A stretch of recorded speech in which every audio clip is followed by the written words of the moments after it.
Ingrid, buenas tardes. No, buenas tardes. Gracias por recibirnos, la verdad sabemos cómo está tu agenda y agradecemos este tiempo tan especial que nos das.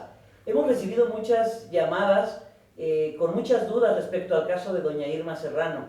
Esto de la interdicción ha creado pues muchas llamadas, entonces la verdad queremos saber qué es lo que tienes que platicarnos al respecto. ¿Del juicio de interdicción? Queremos saber qué es un juicio de interdicción. Bueno, el juicio de interdicción es el medio que tienen las personas para que un juez, en la especie un juez de lo familiar, determine legalmente que alguien está en estado de incapacidad para representarse a sí mismo en la defensa de sus intereses. El derecho discrimina entre personas capaces e incapaces. Las personas capaces pueden representarse a sí mismas y las incapaces, sean nuestros adultos mayores, niños, personas afectadas en sus emociones, en su entendimiento, tienen como medio de protección este juicio que sirve para que se les designe un tutor y este tutor les represente en los actos jurídicos que celebran. Es una medida de protección que tiene la ley. Oye, qué interesante. O sea, yo lo había visto más bien como un recurso. O sea, mucha gente opina que esto se está utilizando como un recurso más bien para evadir responsabilidades. Y yo sí quisiera que aclares este punto. No, de ningún modo. Para empezar, ¿no? El diseño, la arquitectura del juicio de interdicción hace imposible que a una persona que esté sana se le declare incapaz.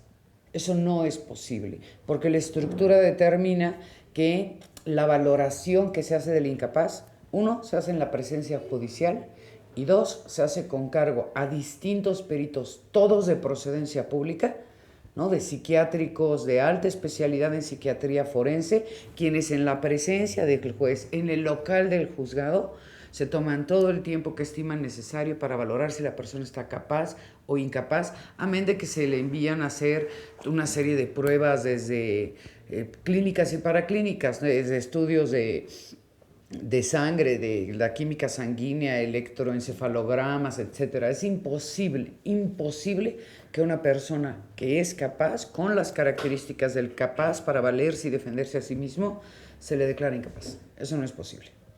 Maravilloso. Y bueno, ¿esto requiere de una especialidad o cualquier persona puede llegar y presentar, no sé, un juicio de Normalmente no lo hace el incapaz justamente porque está incapaz y pueden hacerlo los familiares, okay, ¿no? Las personas que están al cuidado del incapaz, los dependientes económicos del incapaz, porque, como te explico, tiene por objeto proteger la esfera personal y patrimonial del incapaz para que no sea abusado por parte de los capaces.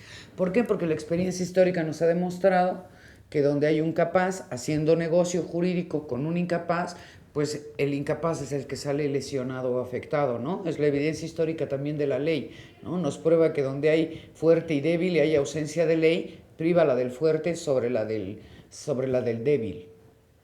Entonces, cualquier persona que esté en el entorno del incapaz, sea porque el incapaz depende de él, sea porque él técnicamente debiera depender del incapaz, o los familiares, sean cercanos o cercanos, o lejanos, tienen la acción útil para pedirle a un juez que se valore a la persona y, si los peritos estiman que está en un estado de desventaja, sea incapaz, sea declarado incapaz.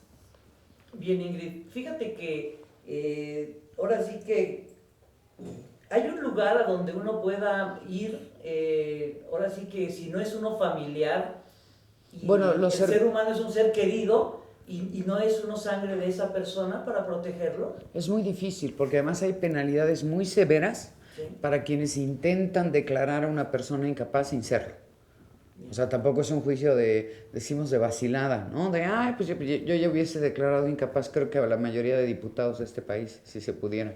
Pero no, desgraciadamente no se puede, ¿no? Tanto no dijimos, no se puede. Sí se requiere que sea un dependiente, que el incapaz dependa de uno o bien el entorno familiar, porque son quienes lógicamente tienen interés en que el pariente, la madre, el hijo, los abuelos no sean abusados. Y es muy posible, por desgracia, dada la ausencia de solidaridad que hay en el seno de las familias, eventualmente los propios hijos o la pareja son quienes abusan del estado de la persona para ir disponiendo de sus bienes y gastándoselos, ¿no?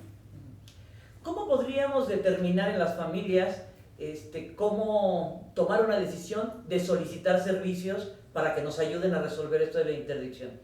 Si se tienen pocos recursos, hay el DIF, ¿no? Tanto en el nivel estatal como en el federal, tiene el servicio de atención. Lo ideal es ir a ver un abogado, y un abogado serio pues hará lo mismo que hicimos en este caso y en todos los que llevamos en el despacho, pedir una pericial antes de intentar el juicio, de tal manera que el propio abogado necesite la certeza, tenga la certeza de que el estado de incapacidad es real.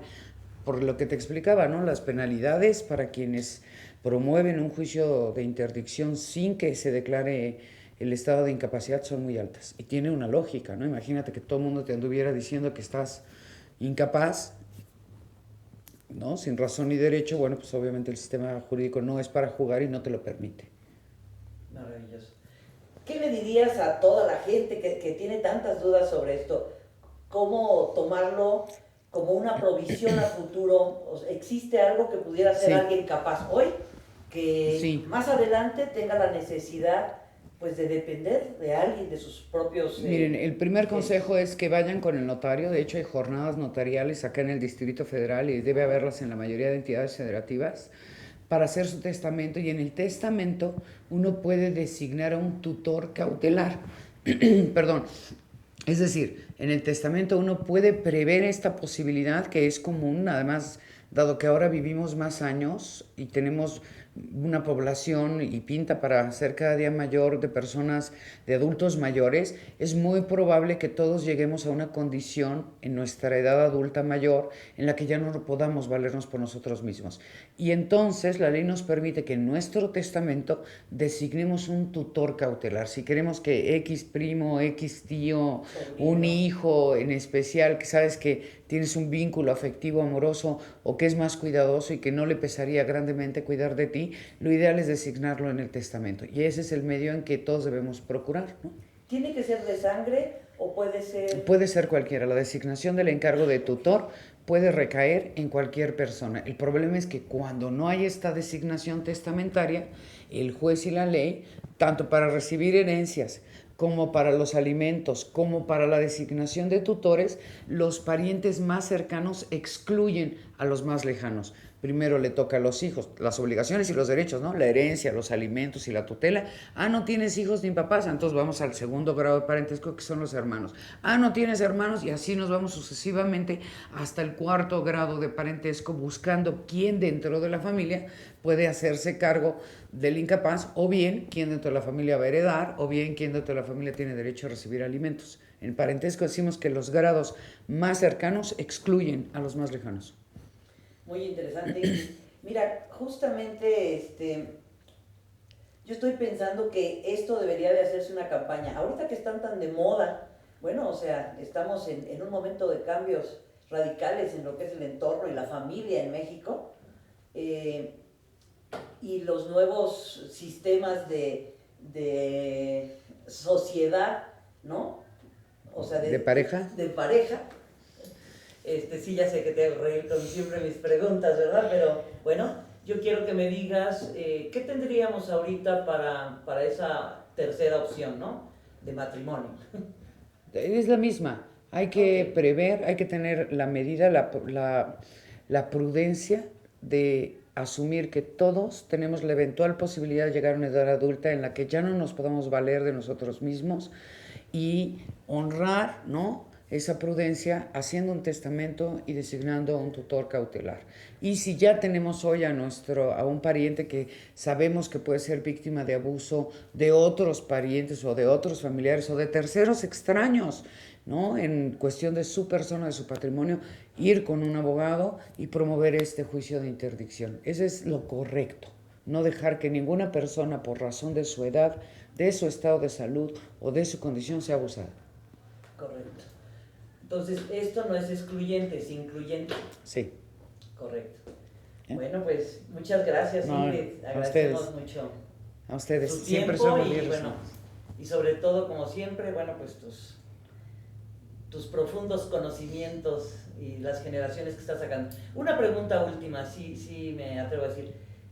¿Desde qué, a qué nivel escolar tú iniciarías a informar este tipo de cosas, a dar, a dar información de derechos y responsabilidades, en este caso, yo creo que como un derecho, algo de previsión que yo creo que se hace como cultura en otros países? pues todos los temas de familia y todo lo que tiene que ver con la propagación de que las personas conozcan el rango de sus derechos, el espectro de sus derechos, a cualquier edad es bueno.